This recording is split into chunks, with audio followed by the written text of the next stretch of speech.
और कुछ थोड़ी सी अपनी समाज वैज्ञानिक लफाजी भी जोड़ दूं उसके अंदर। दोस्तों, मैं ये समझता हूं कि जब हम आदरणीय विजयदेव नारायण शाही का विमर्श पढ़ते हैं तो उसमें ऐसा प्रचुर विश्लेषण उपलब्ध है और ऐसी बहुत सी अंतर्दृष्टियां उपलब्ध हैं जो हमें बताती हैं कि साहित्य की स्वायत्तता और आधुनिक राजनीति का संबंध क्या होना चाहिए। हालांकि उन्होंने राजनीति के विभिन्न प्रकारों के बारे में चर्चा की है, लेकिन मेरे काम की चीज वहां है। मुझे रीतिकाल में जो साहित्य और राजनीति का जो संबंध था वो, या महाकाव्यात्मक काल में जो संबंध था, या भक्ति काल में जो संबंध था, वो संबंध बहुत ढीला ढाला किस्म का था और उसके अंदर ऐसा कोई सख्त प्रोटोकॉल और बहुत ही सख्त किस्म की संहिता वहां पर उपलब्ध नहीं थी, जिसकी वजह से वो संबंध बहुत ही समस्याग्रस्त हो। लेकिन जैसे ही हम आधुनिक राज्य के दायरे में आते हैं, वहां हमें दिखाई पड़ता है कि जब इस आधुनिक राज्य की सैद्धांतिक और वैचारिक संहिताएं रची जा रही थी, उस समय उन संहिताओं के मर्म में साहित्य और साहित्य की स्वायत्तता का निषेध अनिवार्य रूप से मौजूद था। उसको बाकायदा प्रयास करके कम से कम 3 विद्वानों ने स्थापित किया। उनमें से एक विद्वान थे थॉमस हॉब्स, दूसरे थे फ्रांसिस बेकन और तीसरे थे जॉन लॉक। उन्होंने स्पष्ट कहा कि साहित्य, पहले तो उन्होंने कहा कि जितनी भी बौद्धिकता है, जितनी भी बौद्धिक गतिविधि है, वो सारी की सारी राज्य की सेवा के लिए होनी चाहिए, निर्विवाद रूप से, उसमें कोई अपवाद उन्हें नहीं चाहिए। और दूसरी बात उन्होंने ये कही कि इसमें भी जो साहित्यिक गतिविधि है और उसमें भी जो कविता है वो बहुत घोर आपत्तिजनक है और उसका इस दायरे से पूरी तरीके से बहिष्कार होना चाहिए। और खास तौर से कविता जो भाषा के साथ जो सलूक करती है, यानी भाषा का जो व्यवहार करती है, वो तो और भी ज्यादा आपत्तिजनक है। ऐसे तमाम शब्दों को भाषा से पर्ज कर देना चाहिए, बहिष्कृत कर देना चाहिए, जो कि राज्य के खिलाफ किसी भी किस्म की बगावत को जरा भी प्रोत्साहित करते हैं। तो आप देखिए, साहित्य की स्वायत्तता के संपूर्ण निषेध पर आधारित है ये आधुनिक राज्य, जिसकी चर्चा अभी अशोक जी ने की और पुरुषोत्तम जी ने की। अब उसमें हुआ क्या कि धीरे धीरे एक ऐतिहासिक सुंदर घटना घटी। उसके कई कारण हैं, उस पर अलग से विचार हो सकता है। लोकतंत्र का विचार पैदा हुआ, और जब लोकतंत्र का विचार पैदा हुआ तो उस लोकतंत्र के विचार ने विश्वमंच पर अपने आप को स्थापित करते हुए आधुनिक राज्य के सामने मोटे तौर पर 3 शर्तें रखी। पहली शर्त यह थी कि आधुनिक राज्य कर्तव्यों के विमर्श पर जो जोर देता है, उसकी बजाय उत्तरदायित्वों के विमर्श पर भी उसे जोर देना होगा, और साहित्य उत्तरदायित्व के विमर्शों का वाहक बनेगा। ये पहली महत्वपूर्ण शर्त थी जो कि आधुनिक राज्य के समक्ष लोकतंत्र ने रखी। तो इसका मतलब यह हुआ, इस पहली शर्त के आलोक में देखते ही हमारी समझ में आ जाता है कि लोकतंत्र और साहित्य की एक स्वाभाविक, एक नैसर्गिक जुगलबंदी थी।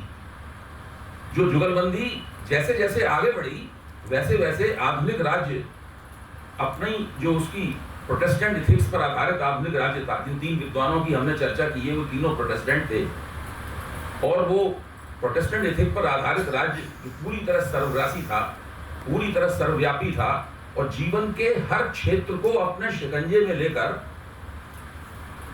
कैप्चर, कंट्रोल और कमांड की जो प्रौद्योगिकी थी, इस प्रौद्योगिकी का इन तीनों शब्दों को मैं हिंदी में भी कह सकता हूं, लेकिन इसमें 3 सी आते हैं तो अनुप्रास की छटा अच्छी है, इसलिए मैं कहता हूं कि ये कैप्चर, कंट्रोल और कमांड, इसके जरिए जीवन के हर क्षेत्र को पकड़ लिया जाए और तोड़ मरोड़ कर, पिघलाकर या जमाकर उसे अपने सांचे में से निकाला जाए और पूरी तरीके से एक आज्ञापालक समाज का निर्माण किया जाए। ये शब्द खास तौर से ओबीडिएंट सोसाइटी जो मैं आपके सामने रखना चाहता हूं, एक आज्ञापालक समाज का निर्माण किया जाए, ये आधुनिक राज्य का कर्तव्य था। लेकिन लोकतंत्र ने और साहित्य की जुगलबंदी ने इस लक्ष्य को काफी कुछ गड़बड़ा दिया। दूसरी शर्त उसकी ये थी कि हमेशा विकल्पों की खोज को प्रोत्साहित किया जाए, यानी यथार्थ के जो विविध रूप हैं उन सब की वैधता सुनिश्चित की जाए। यथार्थ का कोई भी रूप हो, भले ही दो रूप एक दूसरे को काटते हुए क्यों ना हो, उनकी वैधता पर कोई आपत्ति नहीं की जाए। सारे स्वरूप एक साथ रह सकते हैं।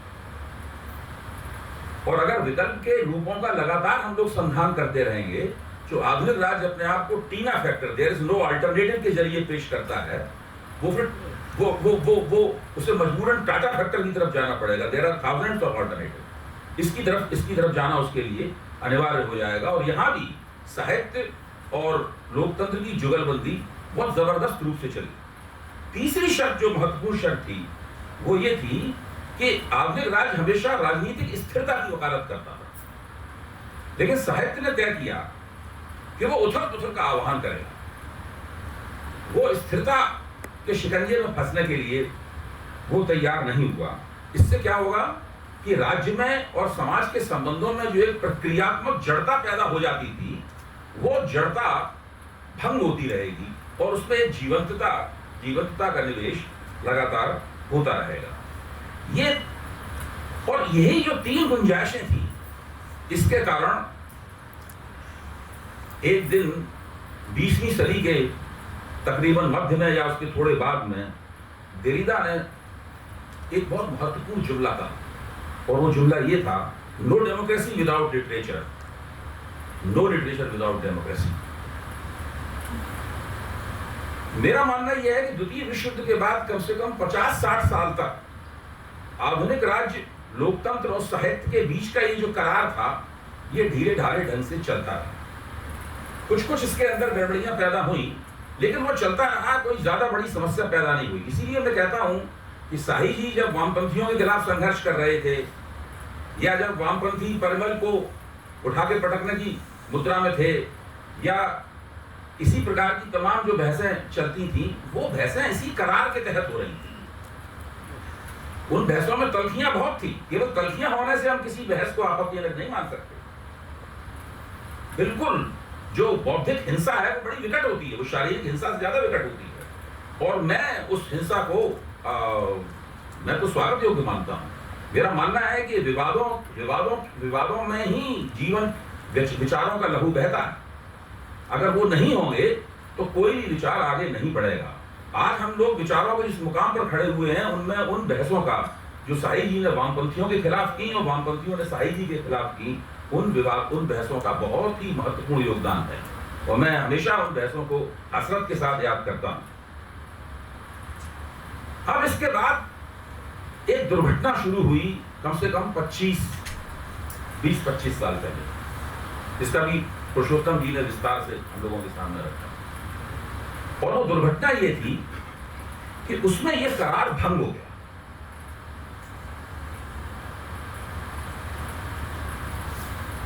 ऐसी विचारधाराएं, ऐसे आग्रह, ऐसे शासक और ऐसे शासक दल उभरे जिन्होंने लोकतंत्र को जन समर्थन के गणन शास्त्र में बदल दिया। किसी तरीके से मेजॉरिटी की जुगाड़ की जाए, बहुमत की जुगाड़ की जाए। उसके लिए जोड़ बाकी गुणा भाग समुदायों का, जातियों का, भारत में जातियां हैं, दूसरी जगहों पर जातियां नहीं है, वर्ग हैं और तमाम सारी इकाइयां हैं, वो किया जाए। और उस गणन शास्त्र के जरिए एक बार जब बहुमत प्राप्त कर लेंगे तो बिना संविधान बदले हुए, बिना कानून में कोई विशेष परिवर्तन किए हुए, बिना आपातकाल की घोषणा किए हुए, बिना ये कहे हुए कि लोकतंत्र की जगह हमें कहीं से लोकतंत्र में कुछ तानाशाही के तत्व डाले जाने चाहिए, बिना ये सब किए हुए उन्होंने लोकतंत्र और साहित्य की जुगलबंदी के जरिए आधुनिक राज्य के साथ जो करार हुआ था, उस करार को मैं कहूंगा निहायत कुशलता के साथ में एक एक करके बदलना शुरू किया। आपको ध्यान होगा, इंदिरा गांधी ने एक बार ये कहा था, इंदिरा गांधी के एक लेफ्टिनेंट थे शशि भूषण, वो सारे देश में घूम घूम कर ये भाषण देते थे कि हमें एक सीमित तानाशाही की जरूरत है, और इंदिरा जी इस बात पर चुप रहती थी और चर्चा चलती रहती थी कि भाई लोकतंत्र में सीमित तानाशाही होनी चाहिए, लोकतंत्र जो है वो समाज और प्रगति की आवश्यकताएं पूरी नहीं कर पा रहा है। ये उस युग में बात चलती थी और हमारे सामने कोई खतरा नहीं पैदा होता था कि लोकतंत्र के कोई खतरा है, हम उसे बहस की तरह लेते थे, कोई खतरा उसमें नहीं पैदा होता था।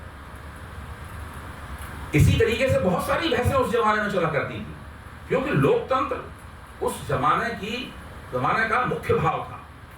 उसमें अब CSDS ने 70 के दशक में और फिर 90 के दशक में एक राष्ट्रीय सर्वे किया। वो राष्ट्रीय सर्वे यही था कि हमारे जो सर्वेक्षक जो थे वो लोगों अपने सैंपल के सदस्य थे, उनके पास जाते थे और उनसे पूछते थे कि अगर लोकतंत्र की जगह तानाशाही स्थापित कर दी जाए और आपकी सारी समस्याएं पूरी होने की गारंटी दी जाए तो क्या लोकतंत्र की ये तानाशाही को पसंद करेंगे? 70 के दशक में ये सवाल पूछा गया और बहुत बड़ा सर्वे हुआ, बहुत बड़ा विश्लेषण हुआ। उसके परिणाम वो विषय नहीं है, वरना मैं अभी आपको परिणाम भी बताता। 90 के दशक में 20 साल बाद फिर यही सवाल एक नए सैंपल से पूछा गया, बिल्कुल यही सवाल, फिर से परिणाम एक आया और उसका बड़ा विश्लेषण हुआ, जिसमें CSDS की जो मौजूदा बौद्धिक प्रतिष्ठा है मेरे ख्याल से इस सर्वेक्षण के परिणामों के ऊपर आधारित है। तो लोकतंत्र और तानाशाही के बीच की जो द्वंद्वात्मकता है, ये द्वंद्वात्मकता हमेशा चर्चा का विषय बनी रहती थी, लेकिन इससे हमें कभी ये नहीं लगता था कि लोकतंत्र को खतरा पैदा हो गया है। लेकिन ये जो नई शक्तियां पैदा हुई, उन लोगों ने क्या किया, उन्होंने वही प्रोटेस्टेंट एथिक्स के आधार पर बना हुआ जो आधुनिक राज्य था उसको अपने अपने नए नाम देकर जगह जगह यूरोप में, अमेरिका में और एशिया में और दूसरी जगहों पर उन्होंने उसको पुनर्स्थापित करने की अपने अपने तरीके से, अपनी अपनी युक्ति से एक बहुत ही हाहाकारी मुहिम चलाई। अधिकार की बजाय कर्तव्यों पर जोर दिया जाने लगा, स्वायत्तता की जगह अधीनस्थता के ऊपर जोर दिया जाने लगा, देशभक्ति जो कि अपने आप में एक जज्बा है उसकी जगह राष्ट्रवाद जो एक विचारधारा है उसके ऊपर जोर दिया जाने लगा, बहुमत जो कि लोकतंत्र के लिए जरूरी है, बहुमत हमेशा अस्थायी होता है, वो एक अल्पमत में बदल जाता है फिर कभी बहुमत में बदल जाता है, उसकी जगह परमानेंट मेजॉरिटी यानी बहुसंख्यकवाद के ऊपर जोर दिया जाने लगा। नागरिक की, लोकतंत्र के मर्म में नागरिक की हैसियत रहती है, उसको हटाकर उसकी जगह फौजी, एक सैनिक की हस्ती को रखा जाने लगा। प्रतिरोध की जगह ये कहा गया कि प्रतिरोध भारतीय परंपरा नहीं है, उसकी जगह सामंजस्य और सहयोग ये भारतीय परंपरा है, उसको रखा जाने लगा। और समता की जगह कहा गया कि समता ठीक नहीं है, इसकी जगह वो एक समरसता नाम का शब्द खोज के लाए, उन्होंने उसकी जगह उसको रखा। अच्छा, ये सब करके ये तो सही है कि उन्होंने राज्य और समाज के संबंधों के समीकरण के जितने भी मुकाम थे उन सब मुकामों को CCC capture, control and command वाली टेक्नोलॉजी से अपनी जगह में ले लिया। लेकिन फिर उनको फिर दिक्कत पैदा हुई थोड़ी सी, उनको लगा कि ये एक साहित्य नाम का जो क्षेत्र है ये हमारी पकड़ में इस जरिए नहीं आएगा, ये लगातार फिसलता रहेगा, क्योंकि साहित्यकार मोटे तौर पर साहित्य रचते समय किसी के नौकर नहीं होते, भले वो कहीं नौकरी करते हो, कहीं की पेंशन पाते हो, कोई वजीफा प्राप्त करते हो, कोई ग्रांट प्राप्त करते हो, ये सब तो चलता है। लेकिन जब वो कविता लिखता है, जब वो उपन्यास लिखता है, नाटक लिखता है या अपना निबंध लिखता है, उस वक्त वो किसी का नौकर नहीं होता है। वो अपने जो नौकर होते हैं वो साहित्य लिखते ही नहीं, उस वक्त ही नौकर होते हैं, तो वो नहीं होता। उन्होंने देखा कि इसको कैसे कंट्रोल किया जाए, ये CCC की जो प्रौद्योगिकी है इसमें कैसे किया जाए, तो उन्होंने इसकी बजाय एक दूसरा हथकंडा ईजाद किया, और वो ये है कि उसको संस्थागत रूप से कैसे निष्प्रभावी बनाया जाए। संस्थागत रूप से निष्प्रभावी बनाना, उसका मतलब हुआ कि साहित्य को मान्यता देने की वाली जो संस्थाएं हैं, जैसे उसमें पुरस्कार दिए जाते हैं, जिनके अंदर और सम्मान दिया जाता है, हैसियत प्राप्त होती है साहित्यकार को, उन संस्थाओं के भीतर तरह तरह की टिप्पणियां की गई। जितनी सरकारी संस्थाएं थी उनके ऊपर तो बहुत आसानी और फुर्ती के साथ में कब्जा कर लिया गया, और जो संस्थाएं सरकारी नहीं थी, जो व्यक्तिगत किस्म की संस्थाएं थी, वहां भी तिकड़म करके उन्होंने साहित्य की जो गुणवत्ता और उस गुणवत्ता के साथ जुड़ा हुआ साहित्य का जो एक स्वागत योग्य अहंकार है, अहंकार हमेशा बुरी चीज नहीं होती है, जो स्वागत योग्य अहंकार है, उस अहंकार को नष्ट करने की जुगाड़ की। अब जैसे कि ज्ञानपीठ पुरस्कार है, मुझे देख के ये हैरत हुई कि ज्ञानपीठ पुरस्कार में जो फिल्मों के गीतकार हैं उनको ज्ञानपीठ पुरस्कार मिलने लगे। मैं फिल्मों के गीतकारों का बड़ा प्रशंसक हूँ, अब गुलजार है, मैं उनका बड़ा प्रशंसक हूँ, व्यक्तिगत रूप से मिलता हूँ, बड़े दिलचस्प आदमी लगते हैं मुझे, बातें भी उनसे एक आध बार हुई, पुरुषोत्तम जी भी एक संवाद में उनके साथ शामिल थे। सवाल ये नहीं है, उनकी दुनिया अलग है और उनकी दुनिया के पुरस्कार उनको मिलते हैं, उनके यहाँ पुरस्कारों का एक पूरा तंत्र है जो उनको प्राप्त होते हैं। मजनू सुल्तानपुरी ने इस पर बड़ी अच्छी बात कही थी, जब उनसे साहिर लुधियानवी के बारे में सवाल पूछा गया तो उन्होंने कहा कि साहिर ने एक बड़ी गड़बड़ की कि उन्होंने जो अपनी अदबी चीजें थी उनको उन्होंने फिल्मों में डाल दिया। साहिर लुधियानवी मिर्ज़ा की जो कविताएं हैं, जो उनकी जो नज़में वगैरह होती थी, तो उनको वो थोड़ा सा अदल बदल करके फिल्मी गीत बना दिया करते थे, ऐसी कई हैं। मजनू सुल्तानपुरी बोले मैं ऐसा कभी भी नहीं करता, मैं ऐसा कभी नहीं करता, मेरी अदबी चीजें अलग हैं और वो अलग रहेंगी और मेरी फिल्मी गीत अलग हैं। और उन्होंने दोनों क्षेत्रों में बड़ी महारत हासिल की और उनको बाद में दादा साहब फाल्के पुरस्कार भी मिला फिल्मी गीत लिखने के लिए, मजनू सुल्तानपुरी को। अब वहां पे अभी पहले देखिए गुलजार को मिला, अब वो एक तमिल के फिल्मी गीतकार हैं वेरामुथु, उनको प्राप्त हो गया। इस पर तमिल भाषा में हंगामा मचा हुआ।